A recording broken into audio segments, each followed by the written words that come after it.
The National Science Fair will showcase the work of future scientists and problem solvers next Tuesday and Wednesday at the Grenada Trade Center. At a press conference today, organizers revealed that 65 science projects from 44 schools will be competing for coveted prizes. The selected projects, representing teams from pre-primary to tertiary levels, consist of the top 10 projects from each district's science fair earlier this year. Unfortunately, due to the passage of Hurricane Beryl, schools from Carriacou and Petite Martinique will not be participating. Lorraine Diali, chair of the Science Fair Committee, explained the focus of the Science Fair. I was approached by by persons in the environment section of the ministry, and they came with a toolkit called the Greens Climate Champion, and they wanted to introduce it into schools. And when I looked at it, it was very interactive for students. So I thought, let's not introduce it as a book, but instead, let's introduce it by reintroducing the science fair.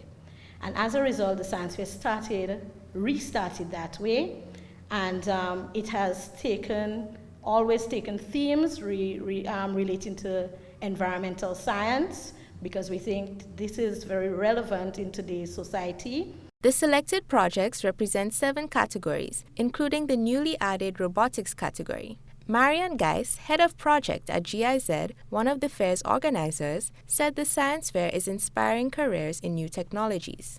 Besides the traditional careers we know, like lawyers, medicine, farmers, hairdressers, people working hospitalities, and so on, people now are inspired through these topics and the discussion around the projects of the district science fairs, of the national science fairs, the engagement with the different teams, that there is other more innovative career paths, new career paths, like becoming a mechanic for electric vehicles, or working on installing renewable energy, sustainable cooling, working with sargassum as actually an enterprise. So these are inspiring ways to spark a little interest in young children, older children. 35 judges will assess the projects, awarding titles such as Best Orator, Most Futuristic Project, and People's Choice.